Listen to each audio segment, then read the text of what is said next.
오늘 요한복음 17장 1절로 3절 말씀, 예수께서 이 말씀을 하시고 눈을 들어 하늘을 우러러 이르시되 아버지여 때가 이르렀사오니 아들을 영화롭게 하사 아들로 아버지를 영화롭게 하게 하옵소서. 아버지께서 아들에게 주신 모든 사람에게 영생을 주게 하시려고 만민을 다스리는 권세를 아들에게 주셨음 이로소이다. 영생은 곧 유일하신 참 하나님과 그의 보내신 자 예수 그리스도를 아는 것이니이다. 아멘. 이 말씀을 통해서 오늘 영생은 하나님을 아는 것이라는 제목을 가지고 하나님의 말씀을 전하도록 하겠습니다.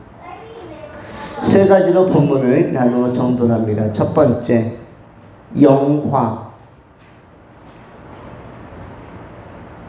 두 번째, 수여. 상장을 수여하다. 누구에게 주다. 수여. 세 번째, 아는 것. 본문에 있는 표현 그대로 아는 것. 또는 영생. 이렇게 영화, 수여, 영생 이라는 세 가지로 본문을 나누어서 매우 중요한 본문을 설교하도록 하겠습니다. 오늘 당초에는 1절만 설교를 하고 싶었습니다. 이 영화에 대하여 설교하고 싶었는데 흐름을 보니까 2절을 오후 예배 때 설교하고 3절이 무척 중요한데 수요 예배 때 설교할 것 같아요. 느낌적으로. 근데 수요예배 때 직접 말씀을 들을 분들이 상대적으로 적기 때문에 그래서 오늘 1절로 3절을 한 번에 설교를 합니다. 자, 그러면은 그만큼 중요한 본문이니까 잘 듣고 기억하시기 바랍니다. 첫 번째, 영화에 관한 것입니다. 오늘 우리는 영생이란 무엇인가를 생각해 보려고 하는데 영생은 하나님을 아는 것이다. 이렇게 3절에 기록되어져 있는데 먼저 1절에는 영화에 관한 것이 나와 있습니다. 영화라는 것은 극장에서 상영하는 영화가 아니라 영광스러운 변화 또는 영광스럽게 존재가 새로워짐, 이게 영화입니다. 영어로 표현하면 글로리피케이션, 영화라는 것입니다. 17장 1절에 성경이 이렇게 기록을 합니다. 예수께서 이 말씀을 하시고 눈을 들어 하늘을 우러러 이르시되 아버지여 때가 이르렀사오니 아들을 영화롭게 하사 아들로 아버지를 영화롭게 하게 하옵소서. 그러면 여러분이 이 표현을 한번 해석해 보시기 바랍니다. 예수님께서 하늘을 우러러 기도하셨는데 기도의 내용은 아버지여 때가 이르렀사오니 아들을 영화롭게 하사 아들로 아버지를 영화롭게 하게 하옵소서. 여기에서 세 가지를 해석해야 되는데 첫 번째, 때가 이르렀사오니 때가 이르렀다는 것이 무슨 의미인가. 두 번째, 아들을 영화롭게 하사라고 되어 있는데 아들을 영화롭게 해야 하는 이유는 무엇인가. 세 번째, 아들을 영화롭게 하는 것이 어떻게 아버지를 영화롭게 하는 것인가. 이 세 가지를 1절에서 이해하고 풀어야 하는 것입니다. 1절에서 세 가지를 해석해야 된다고 그랬죠. 첫 번째, 때가 이르렀사오니 때가 이르렀다는 것이 무슨 의미일까? 때가 찼다는 것이 무슨 의미일까? 옛날에는 그런 표현을 썼죠. 때가 차서 목욕탕에 갈 때가 됐나. 요즘에는 샤워 시설이 있어서 목욕탕 안 가죠. 옛날에는 목욕탕, 공중 목욕탕, 대중탕을 다 이용할 때는 때가 진짜 많으면 목욕탕을 찾았습니다. 대중탕을 찾는 시기가 있었습니다. 그런데 오늘 본문에서 때가 이르렀다는 것은 무슨 의미겠습니까? 십자가를 질 때.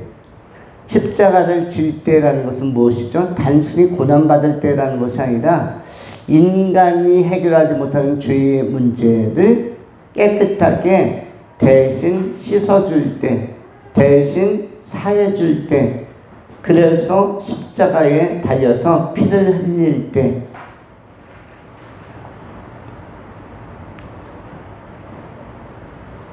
이런 경우를 의미합니다. 누군가 나를 대신해서 모욕을 당하거나 수치를 당하거나 내가 너무 곤란과 곤궁함에 빠졌을 때 누군가 나보다 더 힘있는 분이 딱 나타나서 그 위기 상황을 막아줄 때, 내가 너무너무나 억울해서 말 한마디 못하고 있는데 나 대신 시원하게 상황을 설명해주고 상황을 잘 정돈해 줄 때 나를 도와주는 분이 고맙습니다. 대신 내가 속에 있는 말을 해야 되는데 난 용기가 없어서 못하는데 그걸 대신 다 해주고, 내가 어떤 복잡한 분쟁에 말려 있는데 이 분쟁을 나는 해결하지 못하는데 그야말로 무료 변론하는 분이 이 소송을 대신 맡아서 깔끔하게 승소로 이끌어 줄 때 대신해 주는 분이 너무 감사한 것입니다. 가끔 지하철에 의인이 있다고 하죠. 지하철 난간, 철로 난간에 잘못 발을 디뎌서 빠지거나 또는 큰 위기에 처했을 때 뛰어들어서, 열차가 오는 것을 보고 뛰어들어서 그 사람을 건져내다가 희생당하는 분, 나를 대신해서, 내 목숨을 대신해서, 내 신체를 대신해서 희생하는 분이 가끔 있는데 그렇게 대신해 주는 분에게 의자를 붙입니다. 의인이라고도 하고 의사라고도 옳을 의자, 정의로울 의자를 써서 대신 무언가를 해주는 분을 추모하고 기리기도 합니다. 국가가 위기에 처했을 때나 외국의 침입을 받았을 때 나를 대신해서 국가의 독립을 위해서 때로는 총을 뽑아 들기도 하고 때로는 폭탄을 준비해서 적의 대장에게 또 총독에게 하나를 던져서 빵 터뜨려서 나를 대신해서 보복을 해주었을 때 의사라는 표현을 씁니다. 의사 중에서 제일 유명한 의사가 안중근 의사이죠. 그분은 의대를 나오지도 않았는데 무엇으로 불려집니까? 의사로. 여기서 의자는 뭐 다른 의자겠죠. 의학할 때 의자가 아니라 우리 의자, 의로운 일을 한 나 대신에. 그래서 민족의 독립에 한 걸음도 앞섰던 분, 이승만 같은 분은 사실은 의사이죠. 우리 민족이 독립할 수 있도록 해외에서 가장 큰 나라인 미국을 상대해서 독대하면서 설득하고 외교전을 통해서 독립을 구체적으로 이끌어냈던 사람 중에 하나인데 사실은 의사에 속하는 사람들입니다. 내가 못하는 일, 내가 말 한마디, 영어 한마디 못해서 내가 미국의 외교관 만날 수 없고 미국의 대통령 만날 수 없을 때 능숙한 언어의 능력을 가지고 영어의 능력을 가지고 가서 외교적으로 이렇게 쾌거를 이룬 이런 분들은 의사에 속합니다. 의사란 이름이 안 붙어서도 의사이다. 여기서 이야기하려고 하는 것은 뭐냐면 대신 무엇을 해주는 분이 의롭다. 이것을 갖다가 대속이라고 이야기합니다. 특별히 죄의 문제는 인간이 접근할 수 없습니다. 인간은 죄의 문제를 잊어버릴 수는 있어요. 잊어버릴 수는 있고 우리의 기억 저편에, 우리의 자아 저 밑에, 수면 밑에, 빙산 밑에 있는 굉장히 큰 잠재의식의 자리에 집어넣은 잠재의식의 창고에다가 틀어 박아놓은 것이 우리의 기억이지만 우리가 죄는 많이 지었고 죄된 생각이나 습관이나 이런 것들은 많지만 우리는 집어넣고는 꺼내려고 하지 않습니다. 망각이라는 단단한 자물쇠로 꽉 채워버립니다. 죄라는 것을 잠재의식에 집어넣고 그 창고에 집어넣고 뭘로 채워버려요? 자물쇠, 큰 자물쇠로 채우는데 그 자물쇠가 뭐예요? 망각이라는 장치, 망각이라는 도구로 꽉 채워 놓습니다. 그리고 다시는 뒤돌아보려고 하지 않고 꺼내려고 하지 않습니다. 왜냐하면 인간의 힘으로는 죄의 문제는 처리하기가 어렵기 때문에, 불가능하기 때문에. 상처의 문제도 마찬가지입니다. 나에게 상처 준 사람, 또 내가 상처받은 사건이 잔잔하게 많이 있을 수 있습니다. 인간은 관계성 속에서 또 환경 속에서 상처를 누구나 다 주고받습니다. 그런데 이 문제도 근원적으로는 치료가 안 되지만 망각이라는 그런 장치를 통해서 일단은 잊고 나가려고 하는 것입니다. 그리고 더 힘있게 잊으려고 우리가 쓰는 다른 도구들이 있죠. 다른 도구가 있는데, 다른 포장지가 있는데, 그것이 뭐냐면 자랑이라는 것입니다. 내가 조금 잘한 영역을 가지고 자랑함으로써, 또는 그것을 많이 과대 포장해서 좋은 포장지로 과장함으로써 그 내 안에 수치로운 것이나 어두운 것은 일단 빨리 망각의 자리로 집어넣으려고 하는 속성들이 있습니다. 그래서 어떤 사람이 멋있다? 겸손한 사람이 멋있는 것이다. 이 사람은 용기 있는 사람들이 겸손하죠. 왜냐하면 망각이라는 장치를 쓰려고 하는 것이 아니라 자신이 얼마나 연약하고 죄되고 허물 있는지를 기억하고 인정하기 때문에 겸손해질 수밖에 없는, 예수 그리스도의 십자가 앞에서는 더욱더 그렇죠. 겸손해질 수밖에 없는 자세를 유지합니다. 우리는 오늘 본문 1절에서 예수님께서 쓰신 특별한 용어를 생각합니다. 아버지여 때가 이르렀사오니, 대속의 십자가를 예수께서 질 때가 되었사오니, 아들을 영화롭게 하사, 여기서 아들은 누구입니까? 하나님의 아들 예수 그리스도를 의미합니다. 아들을 영화롭게 하사 영광스럽게 변화시켜 주사라는 뜻입니다. 영광스럽게. 그래서 영광스럽게 변화시켜 주사 아들로, 예수로 아버지 성부 하나님을 영화롭게 하게 하옵소서. 우리는 여기에서 하나 생각해 본 것이, 인생을 살면서 잘 살거나 잘 되는 것이 좋은 일인가에 관한 것입니다. 잠언 같은 곳에 보면은 부하게도 마옵시고 가난하게도 마옵시고 라는 중도적 입장을 제시합니다. 어떤 것이 좋은 것인가? 부하게도 말고 가난하게도 말고. 부하면은 교만해지기가 쉽고, 교만해지면 죄를 짓기가 쉽고, 가난하면 절망해서 상처를 오래 가지고 있을 수도 있어서 두 가지가 다 안 좋다는 것입니다. 어떤 게 좋다? 적당한 게 좋다. 그럼에도 불구하고 잘 사는 것 말고 잘 되는 것이 있습니다. 잘 된다라는 것이 있죠. 사람이 잘 되는 것이 좋습니까? 좋지 않습니까? 올림픽에 나가면은 전 종목 탈락하는 게 1회전 탈락이 좋습니까? 그래서 2회전, 3회전 열심히 올라가서 동메달이라도 따는 게 좋습니까? 탁구 잘 치는 신유빈이 1차전에 어느 스웨덴 선수랑 붙었는데 1차전 하자마자 세트 속과 3대0으로 지고 탈락했다. 그래서 올림픽 개막하는 날 귀국길에 올랐다. 좋습니까? 안 좋습니까?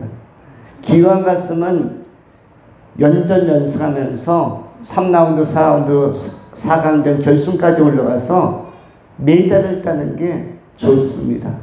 그러면 잘 되는 게 좋습니까? 잘 안 되는 게 좋습니까? 사람은 각 분야에서 어떤 게 좋다? 잘 되는 게 좋다. 우리의 자녀들도 기왕이면 잘 되는 게 좋습니까? 잘 안 되는 게 좋습니까? 잘 되는 게 좋다.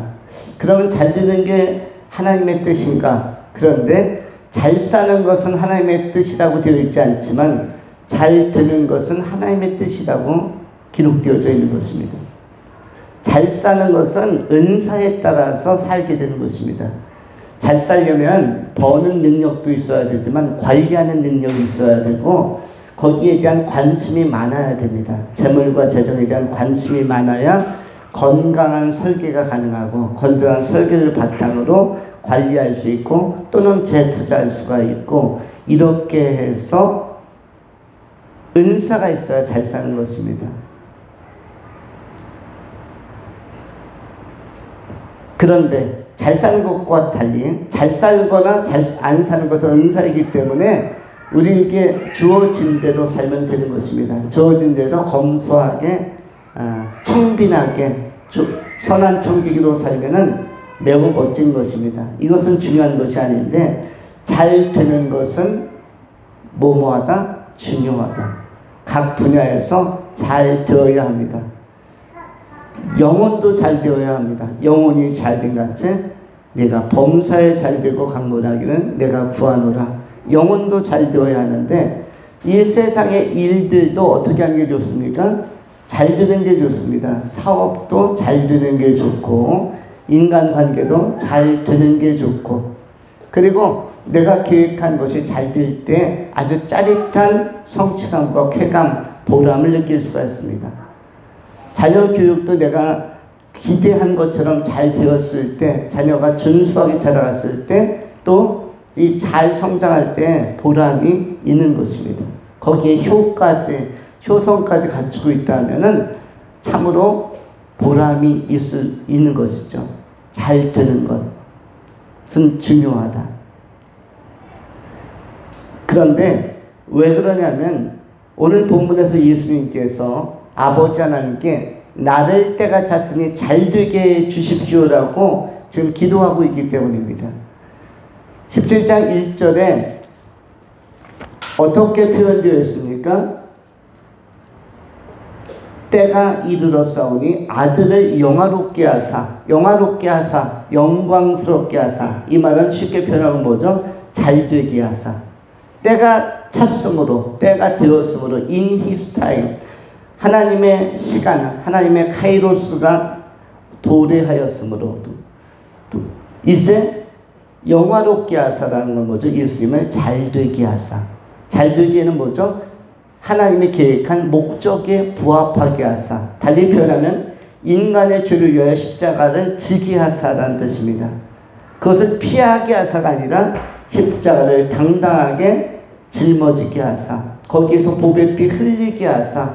인간에게 구원의 기회를 제공하는 자로 사명을 감당하게 하사. 이게 뭐죠? 영화롭게 하사, 잘 되게 하사입니다.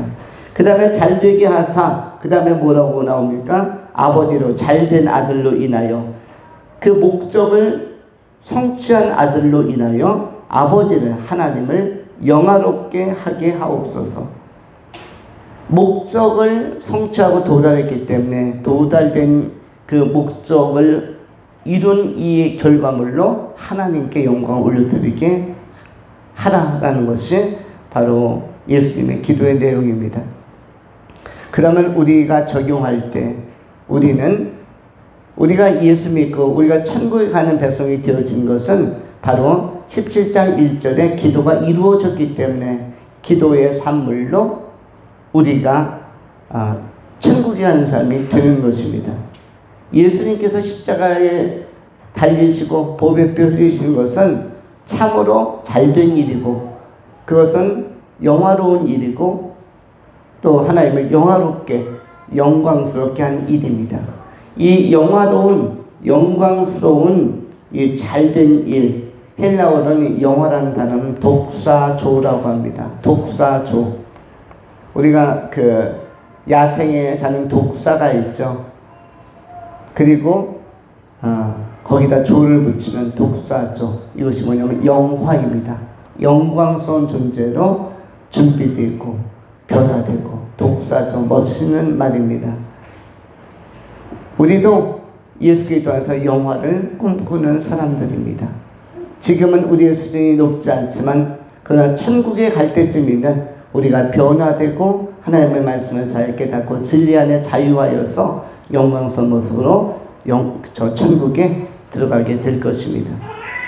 이 영화가 잘 되는 것, 목적을 이룬 것이라고 하면 우리 또한 목적을 잘 이루어서 각 분야에서 여러분이 추구하는 일들을 잘 하셔서 그 결과물을 가지고 여러분을 도와주신 분들에게도 또 감사를 드리고, 또 여러분의 혜택을 바라는, 기대하는 그 다수의 불특정 다수 익명의 사람들이 있습니다. 여러분의 손길이 닿으면 좋은 사람들, 여러분의 영향력이 미치면 좋은 분들에게도 유익을 주고, 또한 여러분을 그렇게 영화롭게 하시는, 영화로움을 주도해 가시는 하나님께도 영광을 돌리는 삶을 살아야 할 것입니다.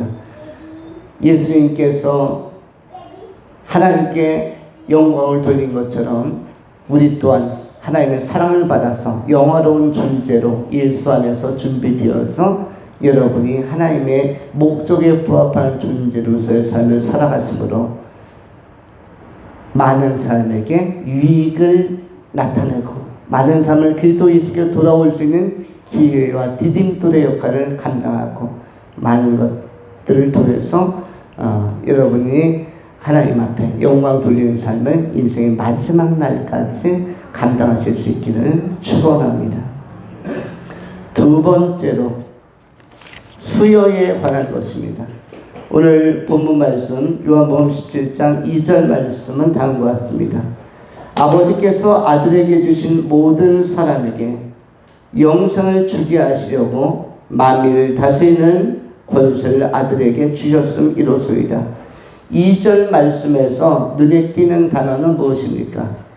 2절 말씀에서는 어떤 단어가 눈에 띕니까? 수요, 주께 주셨음이라는 단어가 나오죠. 주께 주셨음. 아버지께서 아들에게 주신이라는 단어가 나왔고, 모든 사람에게 영생을 주게 하시려고, 주게가 나왔고, 만민을 다스리는 권세를 아들에게 주셨음 이로소이다. 2절에는 주다라는 단어는 주고 받다의 상관관계를 형성하는 단초가 되는 매우 의미 있는 용어입니다. 그런데 이 주다라는 단어를 한문으로 표현하면, 고상하게 표현하면 수요라고 합니다. 상장을 수요하다, 상금을 수요하다, 이렇게 학위를 수요하다. 수요라는 단어가 쓰는데 이게 뭐다? 받는 사람 입장에서는 그야말로 받게 되어지는, 주고받는 관계를 이루어가는 것이 바로 이 수요의 의미라고 할 수가 있습니다. 그런데 예수님께서는 아버지께로부터 받은 것들이 있다. 주신 것이라는 표현이 있는데 받은 것들이 있다. 무엇을 받았는가? 사람을 받았다고 되어 있습니다. 아버지께서 아들에게 주신 모든 사람에게 예수님의 보람과 자산과 자랑은 뭐냐면 받은 것이 있는데, 예수님께서 아버지 하나님께 다른 보배로운 보물을 받은 것이 아니라 보물 중에 보물보다 더 귀한 것, 사람을 받았다고 되었습니다. 예수님께서는 여러분을 많이 사랑하십니다. 왜 사랑하십니까? 여러분들은 누구입니까? 아버지께서 아들 예수에게 선물로 주신 보배로운 선물입니다. 가치 있는 선물입니다. 값을 매길 수 없이 귀한 선물, 자산이 바로 우리 성도들인 것입니다. 그래서 요한복음 3장 16절에서는 하나님이 세상을 이처럼 사랑하사 독생자를 주셨으니, 독생자를 수여했으니, 독생자를 주셨으니, 거기에 독생자를 주셨으니 이는 저를 믿는 자마다 멸망치 않고 영생을 얻게 하려 하십니다. 독생자 예수를 이 땅에 주신 것도 영광스러운 일이고, 그 영광스러운 예수를 믿는 것도 역시 영화롭게 하는 복된 일입니다. 하나님은 주시는 하나님이십니다. 하나님은 언제나 줄 준비가 되어 있습니다. 여러분이 지금 건강하게, 건전하게, 행복하게 사시는 것도 다 하나님께서 주셨기 때문입니다. 지상에 태어나게 해주셨기 때문에 태어난 것이고, 설계와 계획 안에, 도면 안에, 청사진 안에 여러분이 지구에 태어날 것이 예정되었기 때문에, 그렇기 때문에 태어난 것입니다. 앞으로 지구에 누가 태어납니까? 예정된 사람들. 하나님의 예정 안에 있는 사람들이 태어날 것이고, 그 중에서 누가 하나님을 믿고 예수님을 믿고 천국에 가겠습니까? 그리스도 예수 안에서 예정된 사람들. 하나님께서 이 세상에 태어날 뿐만 아니라 예수 믿도록 예정하신 사람들, 미리 정하신 사람들이 예수 믿게 되고 그 사람들이 천국에 가는 것입니다. 그래서 이것은 굉장히 큰 하나님 차원에서의 큰 선물이고 큰 은혜라고 할 수가 있습니다. 천국에 가는 것은 우리의 의지 영역이 아니라 하나님의 은총의 영역이요, 하나님의 은혜의 영역이요, 선물의 차원입니다. 여러분, 선물을 받으면 선물은 소중합니다. 값진 선물은 그렇습니다. 그래서 예수님께서도 우리 성도님들이 하나님께서 주신 선물이기 때문에 쉽게 포기하지 않습니다. 여러분들은 많이 사랑하시고 쉽게 포기하지 않고 보존하시고 보호하시고 동행하시고 힘을 주실 것입니다. 그러므로 우리 하나님께서 우리에게 정말 모든 것을 다 주실 준비가 되어 있기 때문에 하나님께서 주시는 은혜를 계속 받으면서 또 선물을, 값지고 풍성한 선물을 관계로도 받고 물질로도 받고 또 지식으로도 받고 여러 가지 감동으로도 받고, 사실 감동만 매일 받으면 살아도 이게 얼마나 복된 것입니까? 내가 오늘 하루 살면서 소득은 하나도 생긴 것이 없지만 감동은 많이 받았다. 영화 보며 감동, 책 읽으며 감동, 자연을 바라보며 감동, 아이들의 노는 모습을 보며 감동, 그리고 지금까지 살아온 삶을 회상하면서 감동. 이 감동만 많이 받아도 그날은 행복한 날이 되는 것입니다. 그래서 우리는 계속 받는 자의 입장에서 하나님이 주시는 은총과 선물을 계속 받아들이는 것입니다. 예수님께서도 사람들을 선물로 아버지 하나님께서 주셨다라는 이 기록대로 사람을 주셨기 때문에, 그 사람이 누구냐면 여러분들이 바로 하나님이 예수님께 주신 사람들입니다. 선물들입니다. 그래서 소중하게 여러분에 대한 소중한 기억, 관심이 예수님께는 있습니다. 예수님이 여러분을 잘 알고 계십니다. 너무 잘 알고 계시고 너무 많이 사랑하고 계십니다. 우리가 조금만 반응하면, 여러분, 관계는 언제 좋아지죠? 관계는 그 관심이 구체적으로 나타나면 관계는 좋아집니다. 서로가 서로를 알고 있는데 한번 관계의 물꼬가 탁 터지면, 계기가 생기면 빨리 친해지는 것입니다.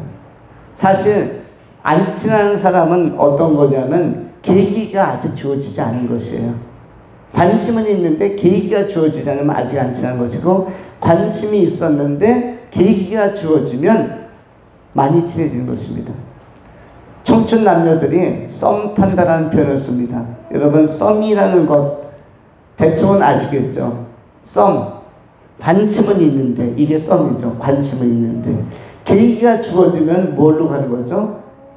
연애하는 관계로 발전이 되는 거죠. 연인으로 가는 거죠. 썸 타다가 계기가 주어지면, 기회가 주어지면 그것이 연인으로 더 친밀해지는 것입니다. 계기가 안 주어지면 그냥 썸 타다가 끝나는 것으로 마무리가 되는 것이죠. 그래서 이 계기를 주신다는 것 자체가 대단히 중요한데, 계기는 내가 반응할 때, 하나님과 나 사이에는 나의 반응이 굉장히 중요합니다. 나의 반응, 인간의 반응을 믿음이라고 부르는 것입니다. 하나님의 관심은 은혜라고 부르는 것이고, 우리의 관심과 반응은 믿음이라고 표현하는 것입니다. 그래서 하나님의 은혜와 인간의 믿음이 상호 융합될 때, 조화를 이룰 때 좋은 신앙, 하나님과 우리 사이에 친밀한 관계가 형성되고 유지되는 것입니다. 신앙이 좋다는 것은 하나님께서 우리에게 은혜를 계속 주시는데 믿음으로 반응하면 신앙이 좋아지는 것입니다. 이 계절, 이 가을은 어떤 계절입니까? 하나님 앞에 반응하기 좋은 계절입니다. 예배도 반응하는 유형이고 기도가 또한 반응하는 것에 아주 대표적인 유형이라고 할 수가 있습니다. 찬양을 듣는 것도 부르는 것도 말씀을 읽는 것도 듣는 것도 묵상하는 것도 또 말씀을 암송하는 것도 중요한 말씀은 머리에 중고등학교 시절에 수학 공식 암기하듯이 중요한 말씀은 암기하는 것이 굉장한 능력이 되고 또 우리가 삶의 고비를 헤치는 권세와 권능으로 자산으로 작용합니다. 말씀을 마음에 많이 가지고 있어야만 합니다. 마음에도 가지고 있고 가슴에도 가지고 있고 말씀을 많이 여러분의 심령에 새겨야만 합니다. 다윗을 포함하여 믿음의 선배들은 말씀을 주야로 묵상하라 새기라고 말씀했습니다. 이것은 다윗의 결론이었습니다. 다윗의 삶을 살면서 무엇이 다윗의 여러 어려움과 고비를 넘어섰게 했는가? 그것은 주야로 묵상되어진 말씀, 마음에 새겨진 말씀들이 다윗을 일으켰고 모세를 일으켰습니다. 여호수아에게도 그 말씀은 주야로 묵상하며 말씀을 새기라고 여호수아서 1장 7절에 기록하고 있습니다. 그러할 때 네가 강해지고 담대해질 것이다 라고 약속하고 있는 것입니다. 우리가 이 계절에 이 반응하는 자, 기회를 주시고 은혜와 생명을 수여하신 예수님 앞에 하나님 앞에 우리가 반응하는 자로 살아가는 은혜로운 종들이 되실 수 있기를 축원합니다. 세 번째로 오늘 요한복음 17장 3절 아는 것에 대하여 상고합니다. 요한복음 17장 3절은 이렇게 기록되어져 있습니다. 영생 곧 유일하신 참 하나님과 그가 보내신 자 예수 그리스도를 아는 것이니이다. 여기서 하나님 앞에 유일하신 참 하나님과 하나님이 아니라 유일하신이 붙었고 참이 붙었고 하나님이 붙었습니다. 우리는 막연한 신을 믿어서는 안 되고 그러면 종교인으로 그냥 전락하는 것입니다.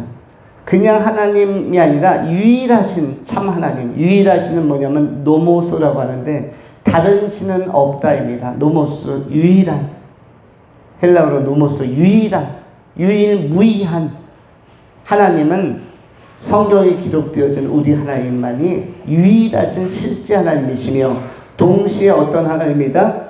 참 하나님이다. 참 하나님이라는 것은 뭐다? 살아계신 하나님이시며 관념이 아니고 상상에 나오는 하나님도 아니다. 옥황상제도 아니고 염라대왕도 아니고 이런 상상에 나오는 허구적인 신개념이 아니라 살아계셔서 우리와 모든 삶을 함께 하시고 지상에서도 통치하시고 보호하시며 천상에서도 통치하시고 보호하시고 영생으로 이끌어 가시는 하나님이 유일하신 참 하나님이시다라는 것을 우리가 기억할 필요가 있습니다. 그 하나님을 우리는 만나고 아는 것이 굉장히 중요합니다. 여러분 차기의 일본에 그 총리로 내정된 사람을 아시는지 모르겠습니다. 이시바 시게루라는 그 차기 총리 내정자. 일본은 매파와 비둘기파가 있다고 합니다. 미국에도 매파와 비둘기파가 있다고 하죠. 보통 그 사람의 성향에 대해서 비둘기파 하면 어떠한 사람입니까? 온건파다, 강경파다. 비둘기파는 온건파. 매파 하면 뭐다? 매의 부리가 날카롭고 발톱이 날카롭고 좀 사납다, 공격적이다.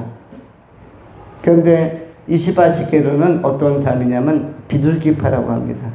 친한파, 한국에 대해서 굉장히 관심이 많고 우호적인 사람이라고 합니다.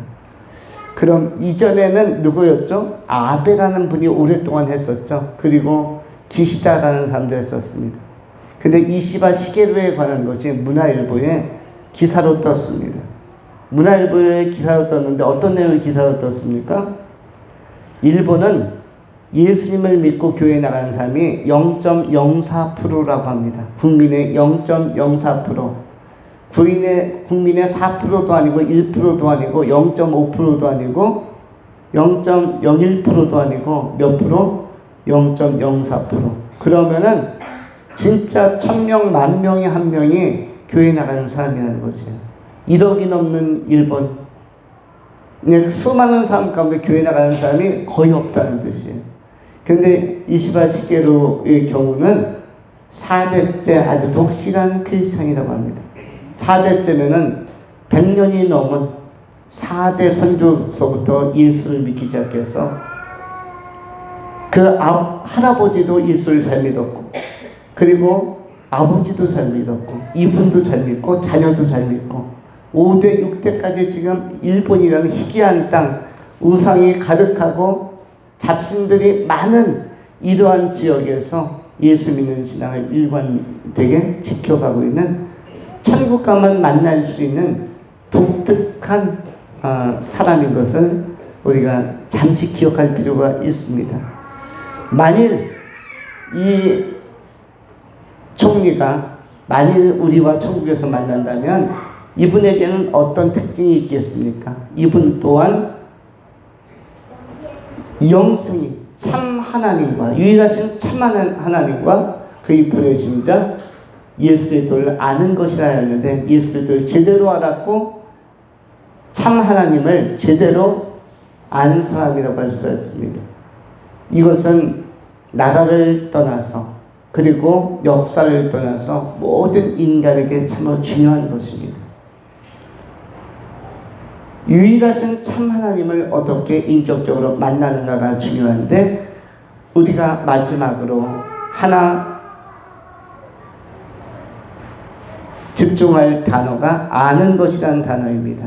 아는 것. 아는 것이라는 표현을 다른 말로 표현하면 이해하다라고 할 수가 있습니다. 예수를 어떻게 아는가? 예수를 어떻게 이해하는가? 복음을 어떻게 아는가? 복음을 어떻게 이해하는가? 말씀을 어떻게 아는가? 말씀을 어떻게 이해하는가? 근데 이해에는 지적인 이해와 체험적 이해가 있습니다. 여러분, 여성들은 군대 하면은 알 수 있습니까? 군대 생활에 대해서 여성들에게 이야기를 해보라면은 나름 이야기할 수 있습니다. 군대, 대한민국 군인은 육군, 해군, 공군이 있다. 그리고 특수한 부대, 해병대나 그 이외에 공수부대나 또 UDT나 이런 데도 있다고 한다. 이렇게 이야기할 수 있는 것은, 그리고 요즘 대한민국 군인은 한 1년 반에서 2년 정도 근무하는데 국가에서 수고하는 그 복무 기간에 월급도 착실하게 준다. 서운하지 않을 만큼 준다고 하더라. 여성들도, 군대 안 갔다 온 여성들도 이야기는 할 수가 있습니다. 군에 대한 이해가 있습니다. 무슨 이해가 있습니까? 지적인 이해가 있는 것이에요. 지적인 이해. 여성들도, 그리고 아직 군에 대한 전혀 관심이 없는 우리 초등학생들조차도 군에 대해서 설명할 수가 있습니다. 한국의 군대에 대해서. 왜냐하면 그 가족이 군대를 갔다 올 수 있기 때문에. 그렇기 때문에 군대에 대해서 설명할 수 있습니다. 아는 대로. 이것을 뭐라고 얘기합니까? 지적인 이해. 지적으로 아는 것. 정보로 아는 것. 그런데 이것은 영생과 관계가 없는 이해, 아는 것이라고 할 수가 있습니다. 오늘 본문에 나오는 요한복음 17장 3절, 영생은 곧 유일하신 참 하나님과 그가 보내신 자 예수 그리스도를 아는 것이니라 할 때, 여기서 아는 것은 직접적인 이해가 아니라 체험적인 이해를 의미합니다. 체험적인 이해. 그럼 체험적인 이해라는 것은 무엇인가? 달리 표현하면 경험적인 이해, 그리고 성령적 이해라고 할 수가 있는데, 이것은 뭐냐면 말씀을 토대로 해서 진심으로 반응하며 믿음 믿음의 과정 안에서 체험되어지는 은혜, 이 은혜가 경험되어질 때 우리는 아는 것, 예수를 제대로 이해한다고 할 수가 있습니다. 구체적으로 이해하는 것이고 영적으로 이해하는 것인데, 말씀을 굳게 붙들고 이 말씀은 정말 보배롭고 틀림없는 사실이며 진리이다, 이 말씀에 은혜 받고 이걸 붙들 때 그 말씀을 붙드는 힘, 말씀을 엄청 강력하게 붙드는 힘을 가지고 우리가 하나님을 추구하면 예수 그리스도를 제대로 인격적으로 만날 수가 있고, 이러한 가운데는 반드시 체험이 동반됩니다. 왜냐하면 성령께서 역사하시기 때문입니다. 그래서 우리가 지적으로 이해했던 것을, 지적으로 알았던 것을 이제는 체험적으로 이해할 수 있도록, 경험적으로 이해하고 성령적으로 이해할 수 있도록 우리가 하나님을 추구해야 할 것입니다. 하나님을 간절히 찾고자 하면 찾을 수 있고, 만나고자 하면 우리 주님은 만나 주시겠다고 말씀해 주시고 계십니다. 하나님은 자기를 사랑하는 자를 사랑하시고 사랑하는 자를 만나 주시겠다라고 잠언을 통해서도 약속하고 있습니다. 하나님을 사랑하시고 사랑을 받으시고 만나시고 그 만남을 통해서 영생에 참여하는, 천국에 다 들어가는 승리자들이 되실 수 있기를 축원합니다. 기도하겠습니다. 할렐루야. 존귀하신 하나님 감사합니다. 오늘도 복된 날 영생의 참 하나님과 그의 보내신 자 예수 그리스도를 아는 것인 줄 알고 성령으로 거듭나 정말 충만한 은혜 안에서 영원한 삶을 살아가는 천국의 백성들, 승리자들이 다 되게 하여 주시옵소서. 우리 구주 예수 그리스도 이름으로 축복하며 기도하옵나이다. 아멘.